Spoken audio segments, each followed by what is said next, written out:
Hey y'all, so I'm currently watching the second episode of 911, y'all, and I'm tired already. So the new character that's on here, right? He has a child, and I remembered him saying that he had a son. So what I neglected to mention, because I felt like I was doing something wrong. Anyway, what I neglected to mention was that Angela Bassett was driving along, and all of a sudden an earthquake happened. Like, it was bad enough to where the road she was on, she was like going over a big bridge, and like it collapsed in front of her, and she slammed on the brakes, and she just made it to not fall. So yeah. So this guy has, he's like supposed to be a hunk too. So him and Buck are gonna basically be in competition with one another. I think the nickname that he wants to go by is Eddie. So yeah, I think his name is Eddie Diaz or something. I don't know if there was a joke or something that they were trying to talk about before, but yeah, his name is Eddie. And he has a child who, he needs those like arm braces in order to walk. So yeah, this is interesting already. So yeah, I'll be back. So it was Jennifer Love Hewitt that's on here, y'all. So what happened was, at the beginning of this episode, there was several different things going on, like the first episode. And I'm sorry, y'all, I don't know what is wrong. I had left all kinds of random stuff out. But anyway, what I left out from the first review was Buck's sister came to town, and she made it seem like she was just there because she wanted to see him, and, you know, everything was fine. But come to find out, her brother, you know, because he is a firefighter, you know, he's like, look, you know, tell me the truth, whatever. And so she tried to play it off, act like wasn't nothing wrong. Well, come to find out, apparently her family said that they didn't trust the dude who she was dealing with, and something ain't right with him.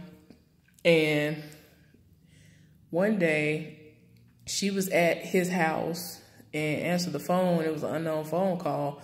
And so he was like, she answered the phone because the number, I guess, that popped up, it was the number of the job she was working at, because she used to be a nurse. And she thought that it was like an assistant or something that was there. He was like, no, that's not her. And, you know, you're not at your desk, so, you know, where are you? Basically, this dude wanted to know where she was, and he was acting really, really crazy, like a stalker / abusive / everything that spells disaster, and death is probably going to be on the way if he were to ever find her. And so he was like, yeah, just tell me where you are so I can come and get you. And she was like, no, I'm not telling you where I am, all this other stuff. And so he was like, that's fine, I'll find you, and all this other stuff. So she got mad, and she hung up the phone, and she slammed the phone up against the wall. She threw it up against his wall and broke it. So then when Buck got home, she was just sitting there. And, you know, eventually he was like, you know, just let me know what happened. What's going on? And so she eventually told him what happened. And he was like, look, you can be here with me. You can stay here. And I'll, you know, hook you up with another nursing job. And she was like, I can't do that anymore. I want to still help people, but I can't do that anymore. And so he ended up saying, I know the perfect job. And of course, what was it? The job his girlfriend does. A 911 dispatch operator. So that is what Jennifer Love Hewitt is doing on here. She's supposed to be learning to be in one of those. So yeah. Yeah, that's gonna be interesting. Yeah. So I'm gonna get back to watching it again. But it's been interesting so far. There was an earthquake that started at the end of the last episode. And so the continuation, no, there was an earthquake that just happened. Well, I think the way they confuse me sometimes. They'll be like, the situation will happen, then it'll be like 2 hours prior. So that's what just happened with that. Anyway, there was an earthquake, and before all that, all kinds of situations were happening. So one situation was a family arrived somewhere in Las Vegas, I think. And it was the young kids and a mother and a father.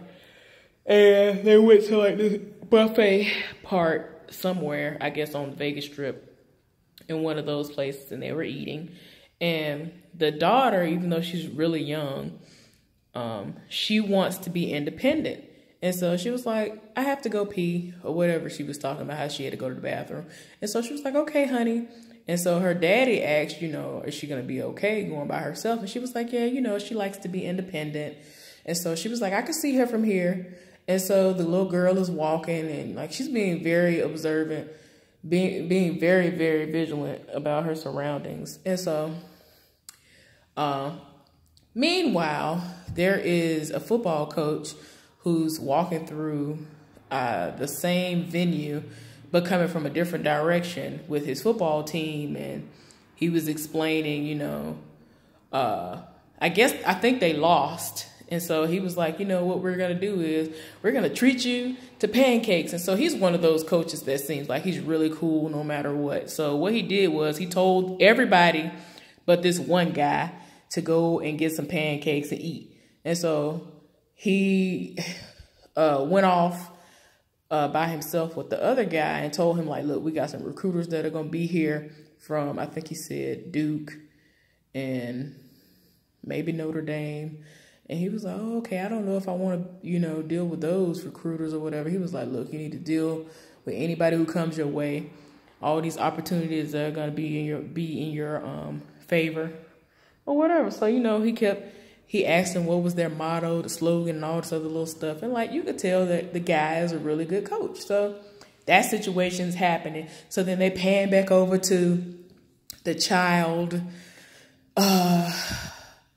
and some woman's dog comes from out of nowhere. So the little girl sees it, and she goes to like pet it and all this other stuff.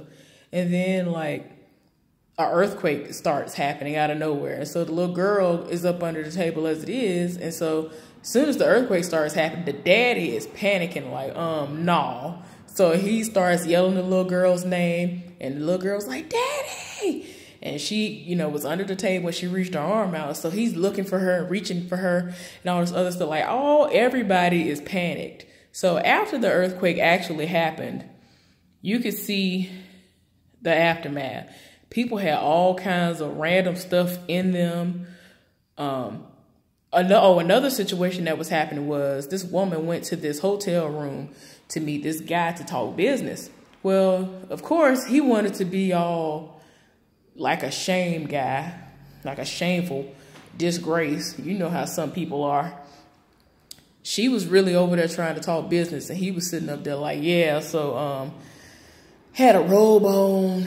And she was like, shouldn't you get that? And he was like, no, that's just my wife. And so she was already looking like, yep, that's strike number one. He doing the most. You could tell the look on her face. And then he gonna try to tell her like the next part of the strategy or whatever is her getting in the tub. She was like, excuse me, I didn't come here for this. So she ended up trying to leave. And that's when the earthquake eventually started happening. So then karma get him instantly, man. He trying to get away. And like apparently the building that they were in, it like starts bending. And it's like, it's kind of like this. So it goes from this to like this. And they're like leaning like over a street. So whatever part of the building that he was in, like couches and all kinds of stuff, like piled up behind him and was squishing him against the window. So he probably gonna die or done died. She was holding on to something. I was like, you better do that. So anyway, so far that is what has happened. And all the 911 calls and stuff are coming in. And yeah, it was interesting. So yeah, I'll be back. Okay, y'all. So the next scene happened, right? And it all makes sense because I was confused when it first happened at the end of the last episode. So Angela Bassett is in her vehicle, in her truck, driving. And I'm thinking she's by herself. But no, what happened was there was this guy who had red hair. He had it dyed this weird red. The way he dyed it is dumb. Anyway, because of the description that was given over the radio, he was doing parkour and all this other stuff, y'all. Anyway, because of the description that was given, she knew exactly who it was. So she showed up at the dude's house. So he evaded the police or whatever. He's underage or whatever. And apparently he like steals cars and joyrides and all this other stuff. And so she was just standing there waiting for him to just show up at the house. And so she was like, yeah, so where you gonna run to now, Marvin? I was like, how she know it's him? And how she know his name? So apparently she had arrested him 3 times already for the year. So it's like, you did the most, sir. You doing way too much in your life for her to have already been arresting you this much. So he was like, well, you know, I'm just trying to get all my stealing and stuff out of the way before I turn 18. And so she was like, well, this time, this is a federal offense or whatever she said it was, because he actually did this to police officers. He was evading them.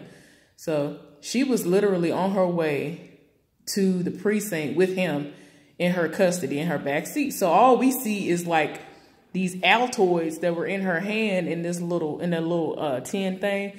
It just flip up because an earthquake is happening and they show in the slow motion. So that's what happened, y'all. Because I was trying to figure out when it went off for the first one. I was like, what is going on?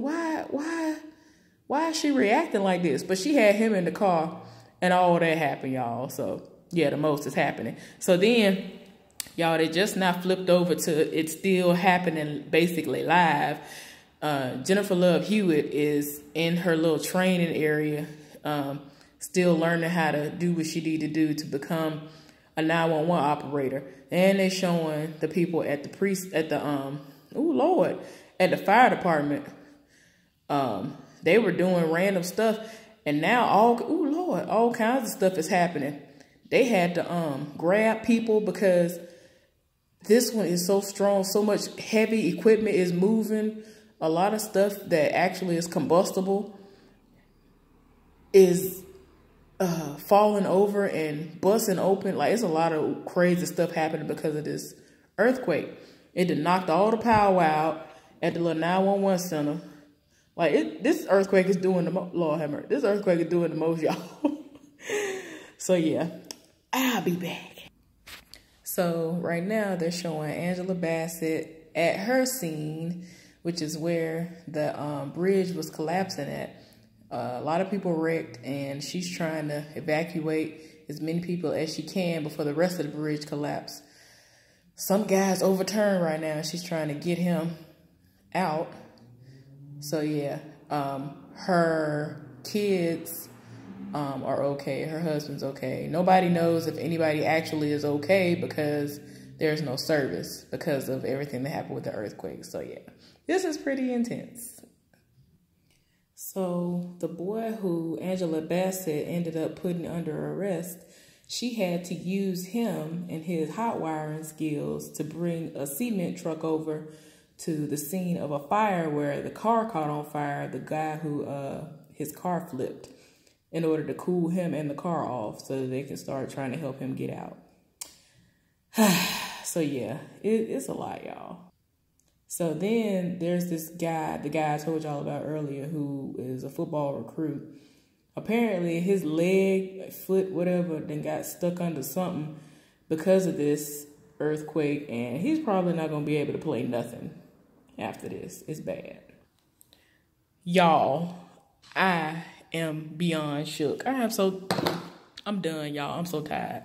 Then they're going to leave us on a cliffhanger, y'all. Okay, so what happened was, oh God, okay, so there's the little girl I was telling y'all about earlier. They can't find her. What happened was they said something about her way earlier, and then the black gay woman that's a firefighter, she saw a shoe randomly, and then they ended up getting word from the parent that is what the description of her shoe was, right?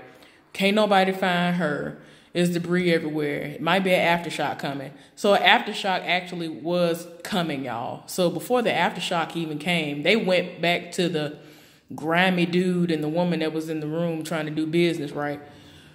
Oh, Lord. They done put a rope around the woman and they trying to get over to the man because he's trapped between glass and like sofas and all kinds of stuff behind him, y'all. I'm tired. Oh, Lord. So anyway, the glass started breaking.